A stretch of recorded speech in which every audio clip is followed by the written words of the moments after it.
A essência do ego, a maioria das pessoas está tão identificada com a voz dentro da própria cabeça, o fluxo incessante de pensamento involuntário e compulsivo e as emoções que os acompanham, que podemos dizer que esses indivíduos estão possuídos pela mente. Quem se encontra inconsciente disso acredita que aquele que pensa é quem ele é. Essa é a mente egóica.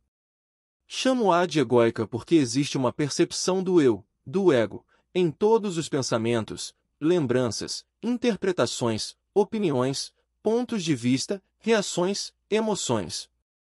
Isso é inconsciência, espiritualmente falando. O pensamento, o conteúdo da mente, é condicionado pelo passado, pela formação, pela cultura, pelos antecedentes familiares, etc. O núcleo central de toda a atividade mental consiste em determinados pensamentos, emoções e padrões reativos repetitivos e persistentes com os quais nos identificamos com mais intensidade. Essa entidade é o próprio ego. Na maioria dos casos, quando dizemos eu, é o ego que está falando, e não nós, como temos observado. O ego compõe-se de pensamentos e emoções, de uma série de lembranças que reconhecemos como eu e minha história, de papéis habituais que desempenhamos sem saber e de identificações coletivas, como nacionalidade, religião, raça, classe social e orientação política. Ele contém ainda identificações pessoais não só com bens, mas com opiniões, aparência exterior, ressentimentos antigos e conceitos sobre nós mesmos como melhores do que os outros ou inferiores a eles, como pessoas bem-sucedidas ou fracassadas. O conteúdo do ego varia de pessoa para pessoa, no entanto, todo ego funciona de acordo com a mesma estrutura. Em outras palavras, os egos diferem apenas na superfície. No fundo, eles são iguais. De que maneira são semelhantes? Eles existem à custa da identificação e da separação. Quando vivemos por meio do eu construído pela mente, que se constitui dos pensamentos e das emoções do ego, a base da nossa identidade é precária porque os pensamentos e as emoções são, por sua própria natureza, efêmeros, instáveis. Assim, todo o ego está continuamente lutando pela sobrevivência, tentando se proteger e aumentar de tamanho. Para sustentar o pensamento do eu, ele precisa de algo oposto, que é o pensamento o outro. O eu conceituai não consegue sobreviver sem o outro conceituai. Os outros são sobretudo os outros quando os vemos como inimigos. Numa extremidade da escala desse padrão egóico de consciência, situa-se o hábito compulsivo de encontrarmos defeitos nas pessoas e nos queixarmos delas. Jesus referiu-se a isso quando disse: "Por que vês tu o argueiro no olho de teu irmão e não reparas na trave que está no teu olho?" No outro extremo da escala, encontram-se a violência física entre indivíduos e as guerras entre países. Embora, na Bíblia, a pergunta de Jesus permaneça sem resposta, ela é, sem dúvida, por que quando critico ou condeno o outro sinto-me maior, superior? Queixas e ressentimentos. Queixar-se é uma das estratégias prediletas do ego para se fortalecer. Cada reclamação é uma pequena história que a mente cria e na qual acreditamos inteiramente. Não importa se ela é feita em voz alta ou apenas em pensamento. Alguns egos que talvez não tenham muito mais com o que se identificar sobrevivem apenas com queixas. Quando estamos presos a um ego assim, reclamar, sobretudo de alguém, é algo habitual e, é claro, inconsciente, o que mostra que não sabemos o que estamos fazendo. Uma atitude típica desse padrão é aplicar rótulos mentais negativos às pessoas, seja na frente delas ou, como é mais comum, falando sobre elas com alguém ou até mesmo apenas pensando nelas. Xingar é o modo mais rude de atribuir esses rótulos e de mostrar a necessidade que o ego tem de estar certo e triunfar sobre os outros. Idiota, desgraçado, prostituta, todas essas afirmações definitivas contra as quais não se pode argumentar. No nível seguinte, descendo pela escala da inconsciência, estão os gritos. Não muito abaixo disso se encontra a violência física. O ressentimento é a emoção que acompanha a queixa e a rotulagem mental dos outros. Ele acrescenta ainda mais energia ao ego. Ressentir-se significa ficar magoado, melindrado ou ofendido.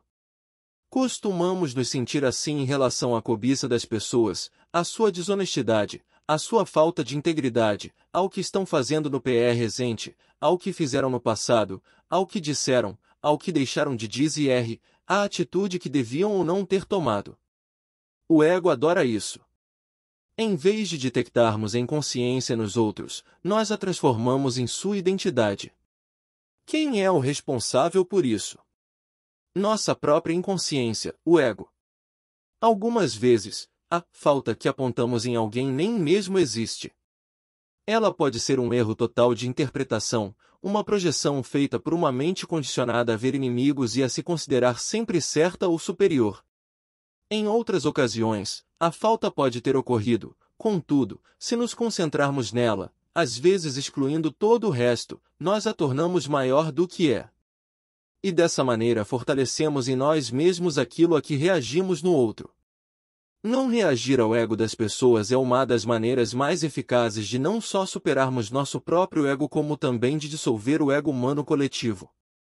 No entanto, só conseguimos nos abster de reagir quando somos capazes de reconhecer o comportamento de alguém como originário do ego, como uma expressão do distúrbio coletivo da espécie humana. Quando compreendemos que não se trata de nada pessoal, a compulsão para reagir desaparece.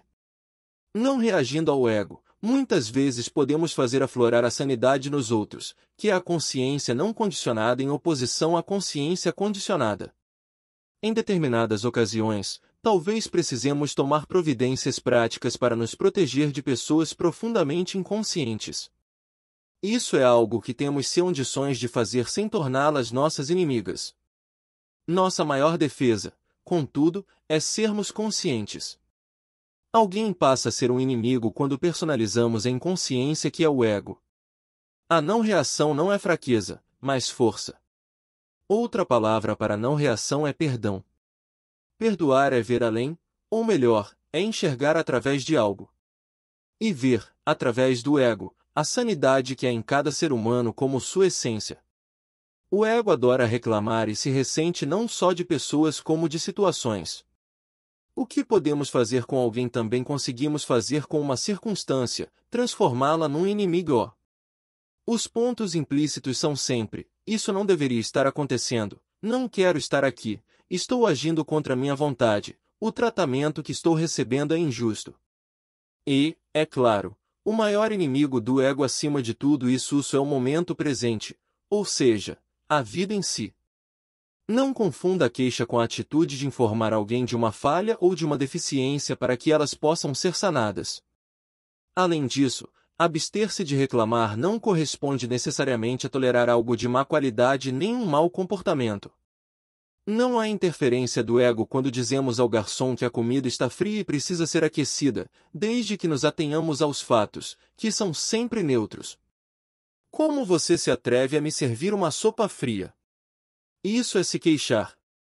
Nessa situação, existe um eu que adora se sentir pessoalmente ofendido pela comida fria e ele aproveitará esse fato ao máximo, um eu que aprecia apontar o erro de alguém.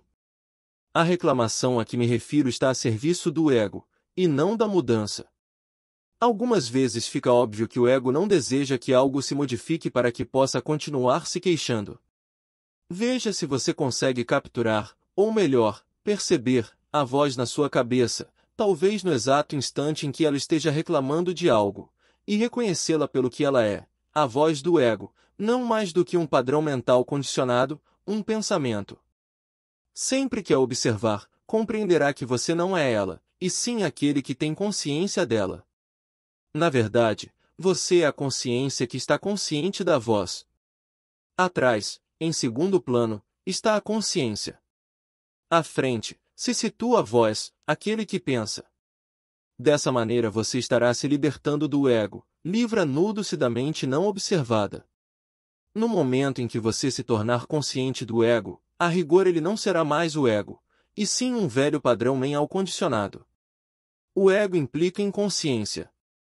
Ele e a consciência não conseguem coexistir. O velho padrão mental, ou hábito mental, pode sobreviver e se manifestar por um tempo porque tem o impulso de milhares de anos de inconsciência humana coletiva atrás de si. No entanto, toda vez que é reconhecido, eu se enfraquece. A atitude reativa e o rancor. Embora o ressentimento costume ser a emoção que acompanha a queixa, ele também pode vir junto com uma emoção forte, como a raiva ou outra forma de contrariedade. Dessa maneira, torna-se mais carregado energeticamente. A reclamação então se transforma numa atitude reativa, outra maneira que o ego encontra de se fortalecer. Existem muitas pessoas que estão sempre esperando pela próxima coisa contra a qual reagir para que possam se sentir irritadas ou perturbadas, e nunca demora muito até que encontrem o que procuram. Isso é um insulto. Como você ousa? Estou profundamente magoado com isso, é o que costumam dizer. Elas são viciadas em se aborrecer e se encolherizar, enquanto os outros funcionam como uma droga. Pela reação a isso ou aquilo, afirmam e intensificam sua percepção do eu. Um ressentimento antigo é chamado de rancor. Carregar um sentimento desse tipo é estar permanentemente no estado contra, e é por isso que o rancor constitui uma parte significativa do ego de muita gente. Quando coletivo, ele pode sobreviver por séculos na psique de um país ou de uma tribo e alimentar um ciclo interminável de violência. Um rancor é uma forte emoção negativa ligada a um acontecimento ocorrido no passado, algumas vezes distante, que é mantido vivo pelo pensamento compulsivo que reconta a história, na cabeça ou em voz alta, do que alguém me fez ou do que alguém nos fez. Esse sentimento também é capaz de contaminar outras áreas da vida. Por exemplo, enquanto pensamos sobre o rancor e o sentimos, sua energia emocional nefasta pode distorcer nossa percepção de um acontecimento que está ocorrendo naquele momento ou influenciar a maneira como falamos com alguém no presente ou nosso comportamento em relação a essa pessoa. Um rancor profundo é suficiente para afetar vários aspectos da vida e nos manter nas garras do ego. E preciso honestidade para verificarmos se ainda guardamos rancores, se existe alguém na nossa vida que não conseguimos perdoar completamente, um inimigo. Caso você esteja nessa situação, tome consciência do rancor tanto no nível do pensamento como no nível emocional, ou seja, conscientize-se dos pensamentos que mantêm a continuidade desse sentimento negativo e sinta a emoção, que é a reação do corpo a esses pensamentos. Não tente deixar o rancor de lado. Tentar perdoar não dá certo. O perdão acontece de modo natural quando entendemos que o rancor não tem outro propósito a não ser fortalecer uma falsa percepção do eu, ou seja, possibilitar a existência do ego. Compreender é libertar-se. O ensinamento de Jesus sobre perdoar os inimigos trata, em essência, de desfazer uma das principais estruturas egóicas da mente humana. O passado não tem força para nos impedir de viver no estado de presença agora. Apenas o rancor em relação ao passado pode fazer isso. E o que é o rancor? A bagagem de velhos pensamentos e antigas emoções. Estar certo e tornar o outro errado, queixar-se, assim como encontrar erros nos outros ou assumir uma atitude reativa, fortalece o sentido de limite e de separação característico do ego e do qual ele depende para sobreviver. Mas todas essas ações também o reforçam de outra maneira, dando-lhe uma sensação de superioridade que o faz se expandir. Talvez não fique claro de imediato de que modo as queixas, por exemplo, sobre trânsito, políticos, cobiça, incompetência, colegas de trabalho ou ex-cônjuge, podem nos proporcionar esse sentimento de superioridade. E há uma explicação para isso. Quando nos queixamos, subentende-se que estamos certos, enquanto a pessoa ou situação da qual reclamamos ou a qual reagimos está errada. Nada fortalece mais o ego do que estar certo. Isso o identifica com uma posição mental, uma perspectiva, uma opinião, um julgamento, uma história. Obviamente, para termos razão, é necessário que alguém esteja errado. Assim, o ego adora apontar a falha para que possa mostrar que está certo. Em outras palavras, precisamos fazer com que os outros estejam equivocados para nos sentir mais fortes do que somos.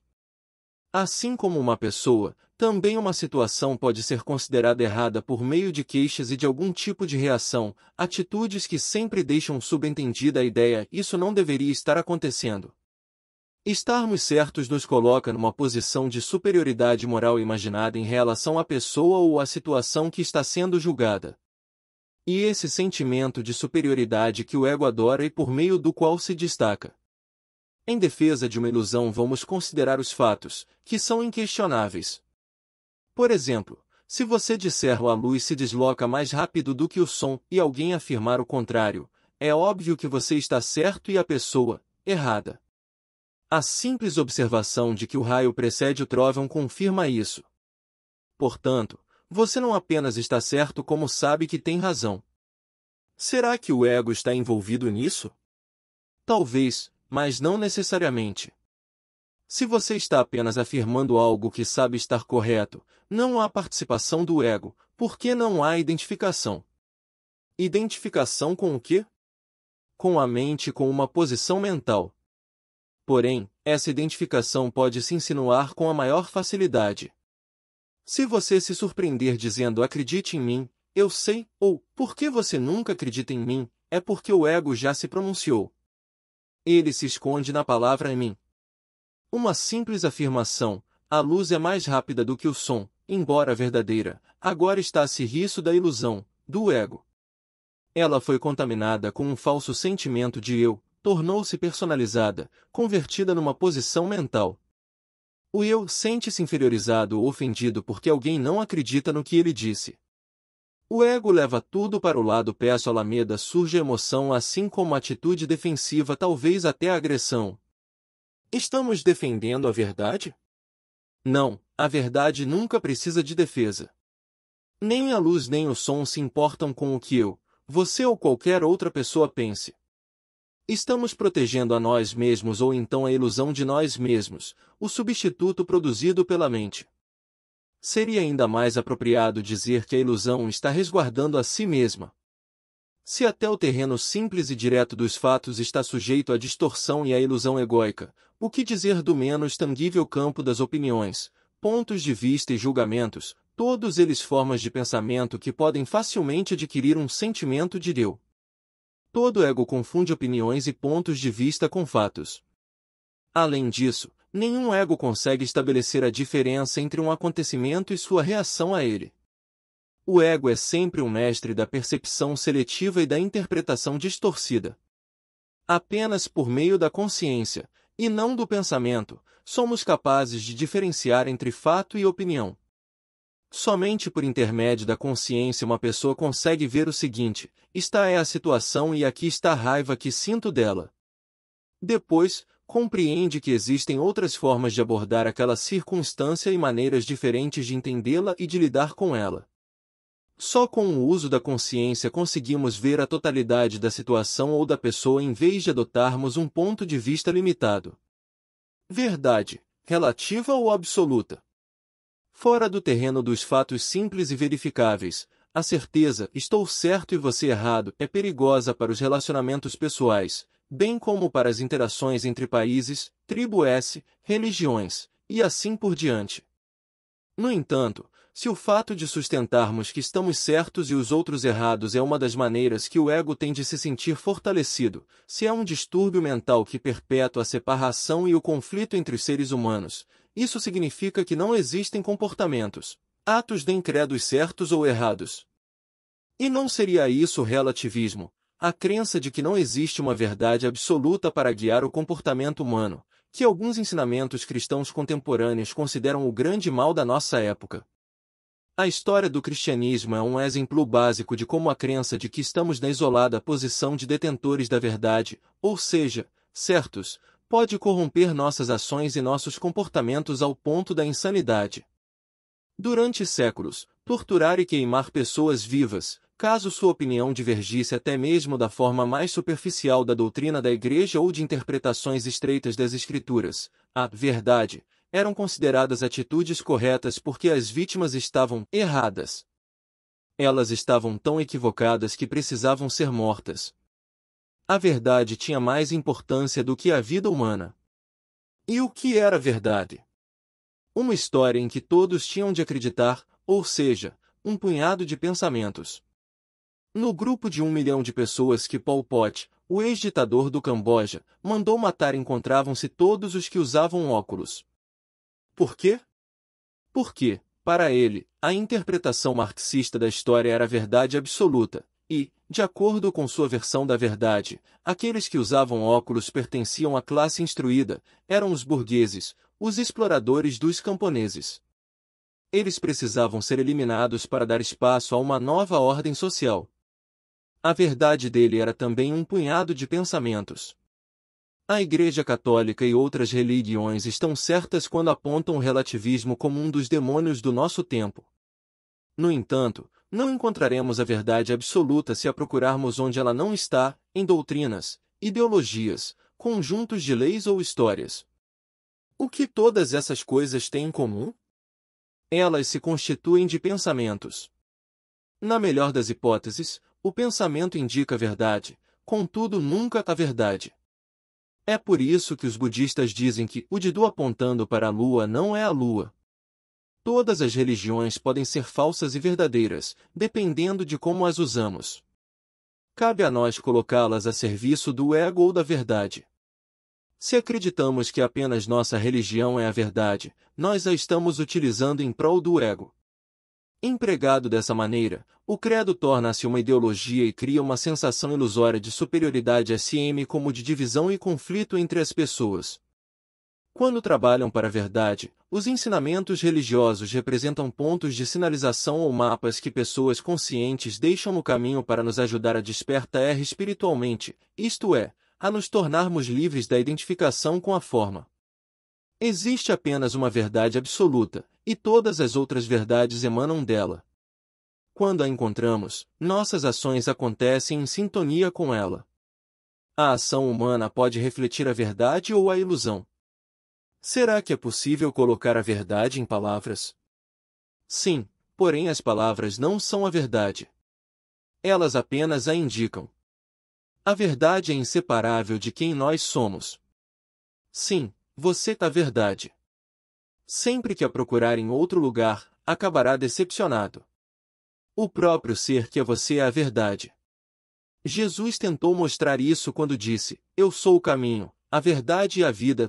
Essas palavras são um dos mais poderosos e diretos indicadores da verdade desde que entendidas corretamente.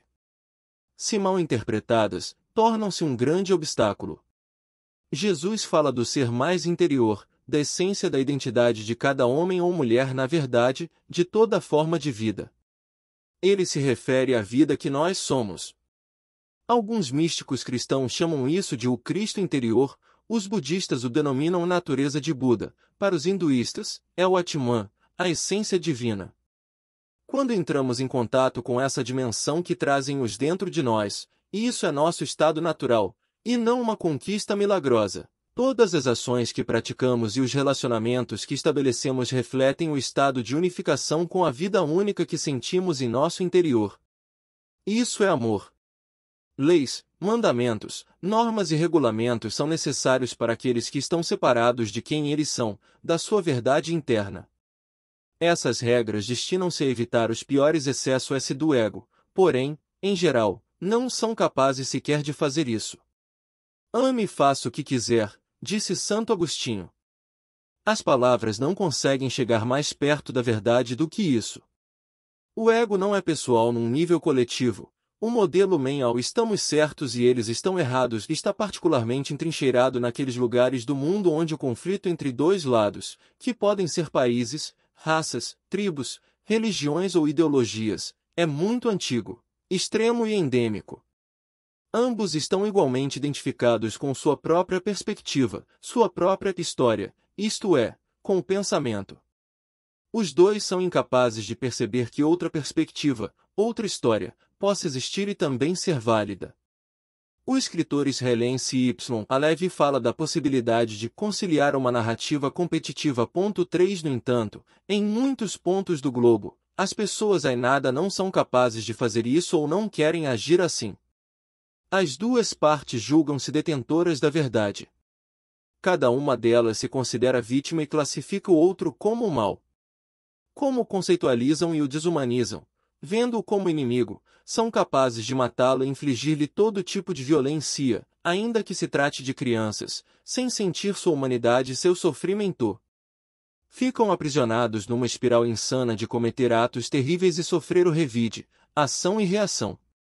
Portanto, torna-se óbvio que o ego humano em seu aspecto coletivo como nós contra eles é até mesmo mais doentio do que o eu, o ego individual, embora o mecanismo de ambos seja idêntico.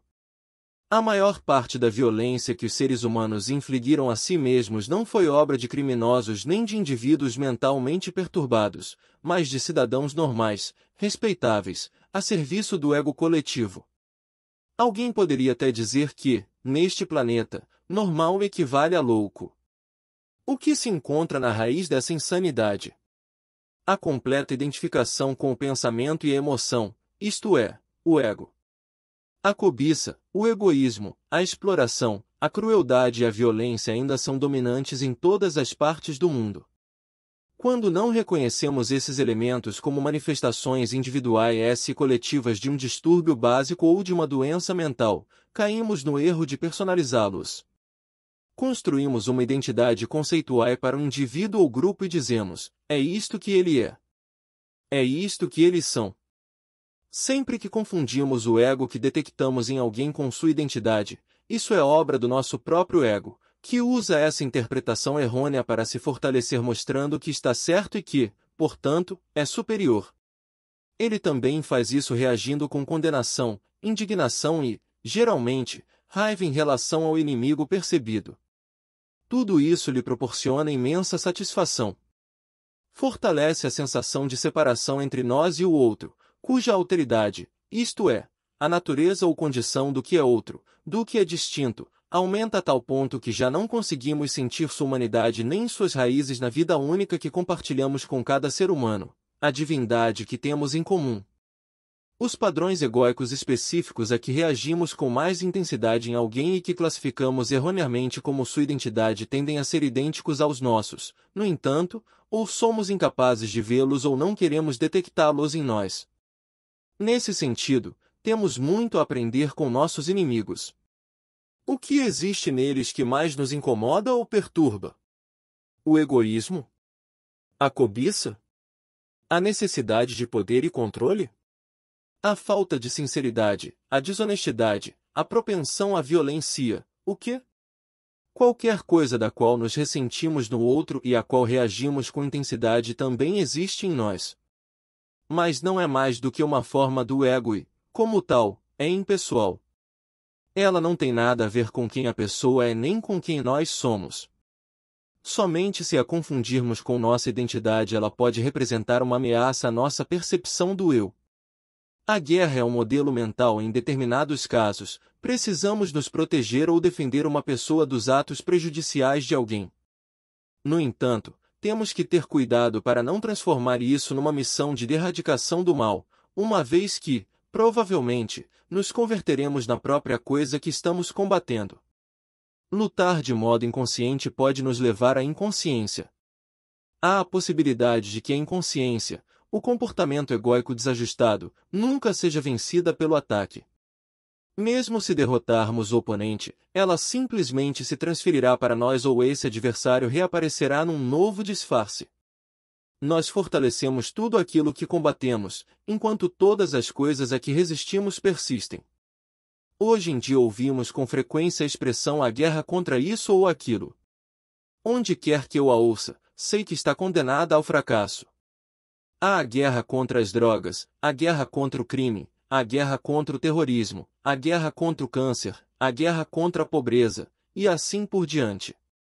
Por exemplo, apesar da luta contra o crime e as drogas, tem havido um aumento impressionante no número de crimes e de delitos relacionados às drogas nos últimos 25 anos. Nos Estados Unidos, por exemplo, a população carcerária passou de 300 mil detentos em 1980 para 2,1 milhões em 2004. A guerra contra as doenças nos deu, entre outras coisas, os antibióticos. A princípio, muitos especialistas concordam que o uso disseminado e indiscriminado desses remédios criou uma bomba relógio e que as espécies de bactérias resistentes a eles provavelmente causarão um ressurgimento dessas moléstias, talvez até como epidemias. O Journal of the American Medical Association diz que nos Estados Unidos o tratamento médico é a terceira maior causa de morte depois dos males cardíacos e do câncer. A homeopatia e a medicina chinesa são dois exemplos de métodos de tratamento alternativos que não consideram as doenças inimigos e, portanto, não criam novas enfermidades. A guerra é um modelo mental, e toda ação que resulta dela tanto pode fortalecer o inimigo, o mal percebido, ou, quando ela é vencida, criar um novo adversário, um mal que pode ser idêntico ao que foi derrotado ou até pior do que ele. Existe uma profunda interrelação entre nosso estado de consciência e a realidade externa. Quando nos encontramos sob o domínio de um modelo mental como o da guerra, nossas percepções se tornam extremamente seletivas e distorcidas. Em outras palavras, só vemos aquilo que queremos ver e, assim, interpretamos tudo errado. É fácil imaginar que tipo de ação decorre dessa espécie de engano. Se você não quiser imaginá-la, observe as notícias na televisão hoje à noite. Reconheça o ego pelo que ele é, um distúrbio coletivo, a insanidade da mente humana. Quando o identificamos pelo que ele é, deixamos de interpretá-lo erroneamente como a identidade de uma pessoa. E temos mais facilidade em não adotar uma atitude reativa em relação a ele. Já não o tomamos como algo pessoal. Não existe queixa, culpa, acusação nem ação equivocada. Ninguém está errado. É apenas o ego em alguém, só isso. A compaixão surge quando compreendemos que todas as pessoas sofrem do mesmo distúrbio mental, algumas delas de forma mais aguda do que outras. Assim, paramos de nutrir o conflito que faz parte de todos os relacionamentos egóicos. E o que o alimenta? A atitude reativa. Com ela, o ego próspera. Queremos paz ou conflito? Desejamos paz. Não existe ninguém que não a queira. Ainda assim, há algo em nós que pede o conflito, o enfrentamento. Talvez você não seja capaz de perceber isso neste instante.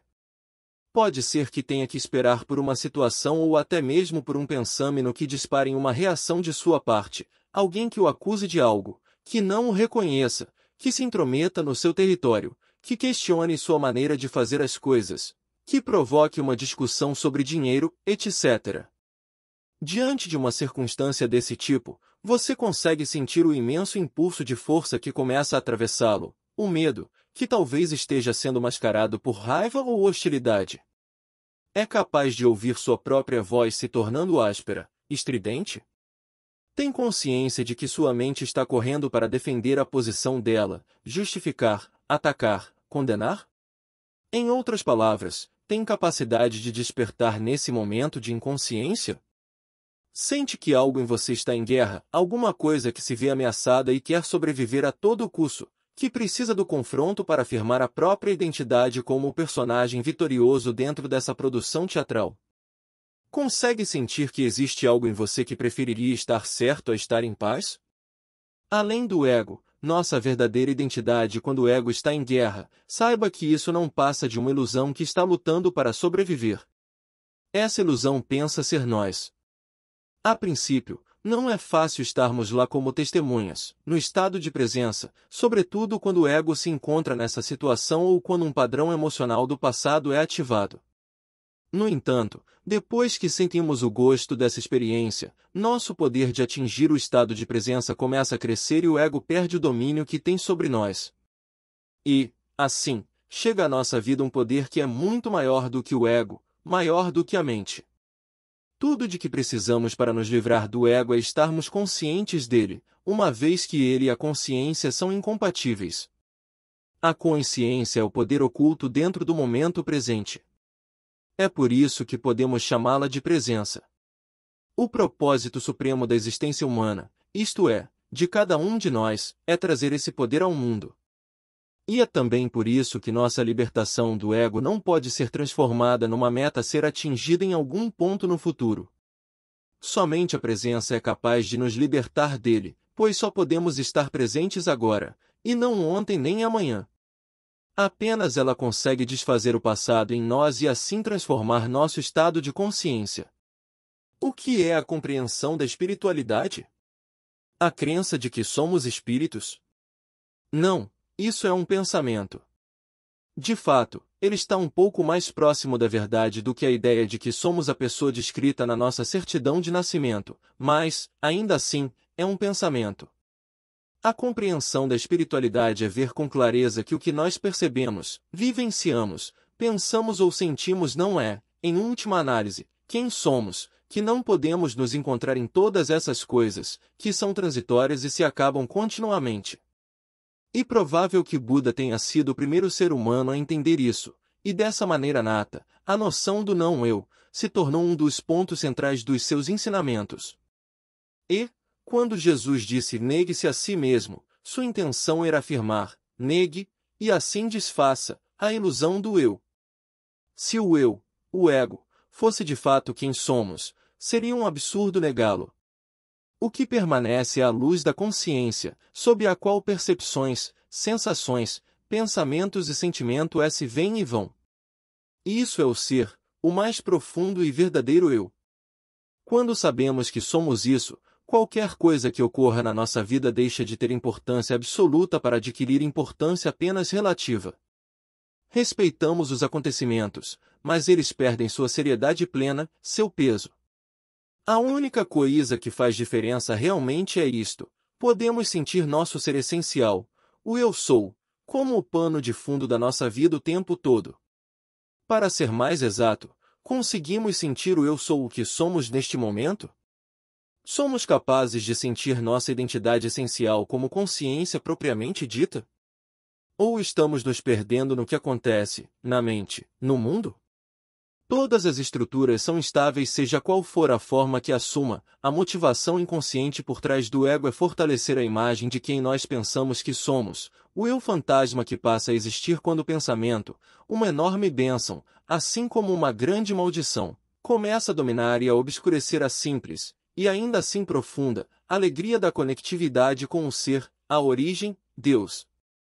Independentemente do comportamento que o ego manifeste, a força motivadora oculta é sempre a mesma, a incessante necessidade de aparecer, ser especial, estar no controle, ter poder, ganhar atenção.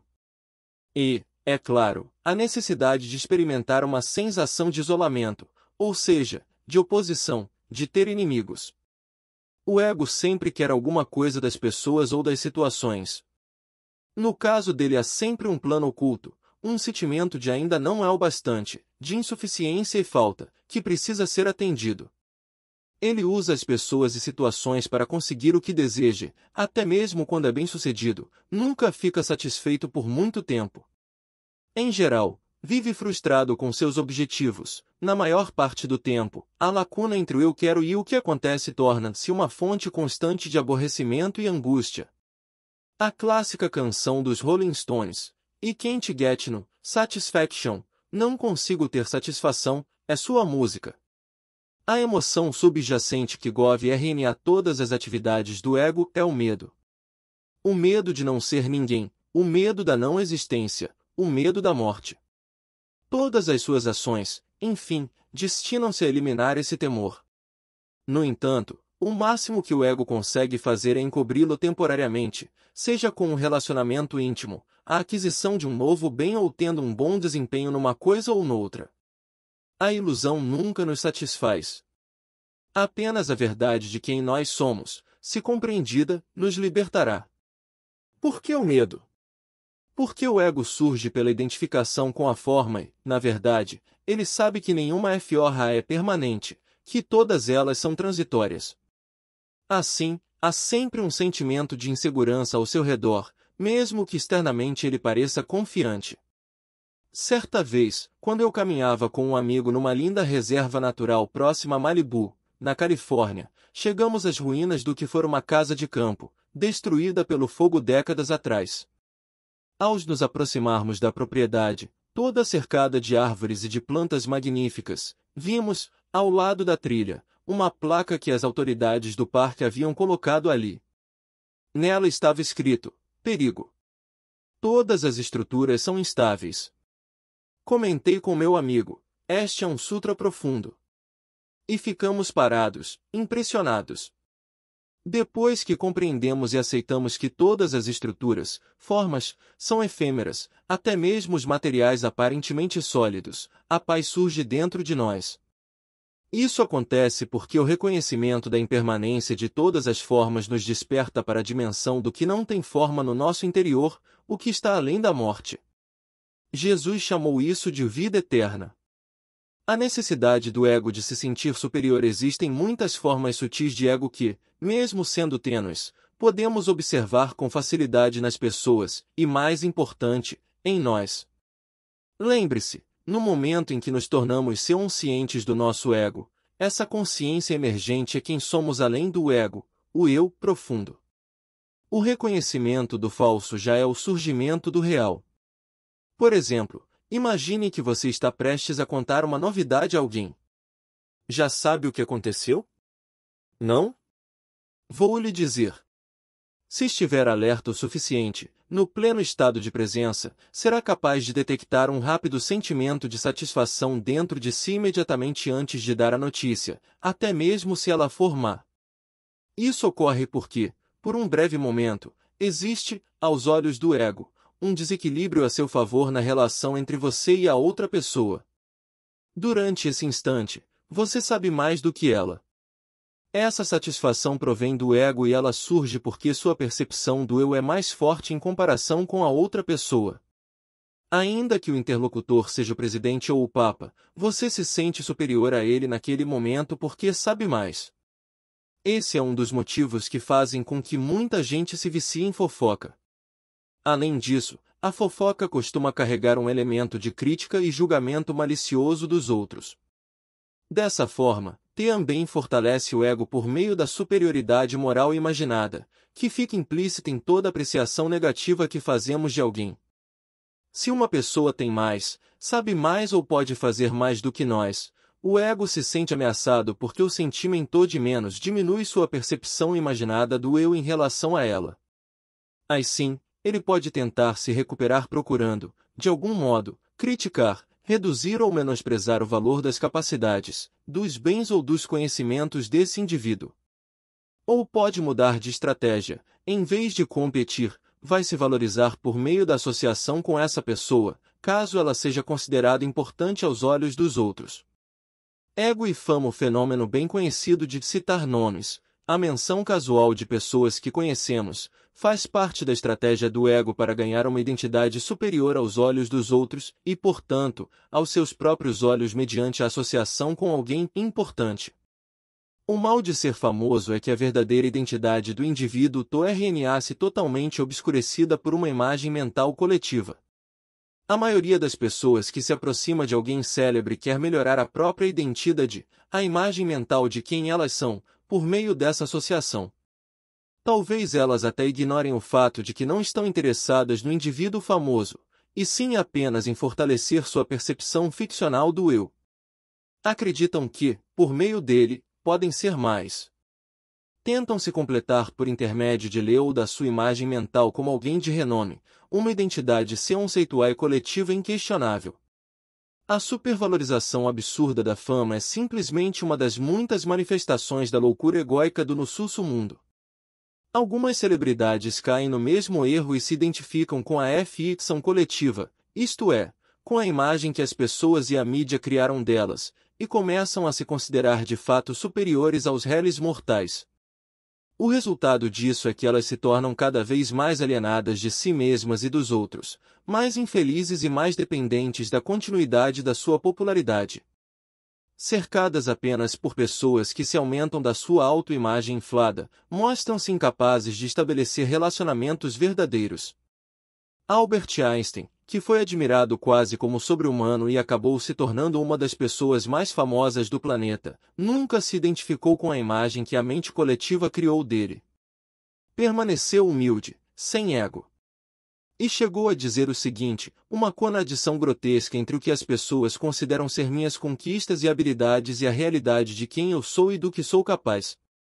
5. É por esse motivo que um indivíduo famoso tem dificuldade para estabelecer um relacionamento verdadeiro com as pessoas.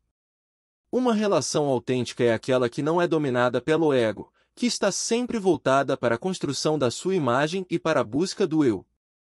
Num relacionamento genuíno, há um fluxo de atenção plena e receptiva que é dirigido a outra pessoa, e nele não cabe nenhum outro querer.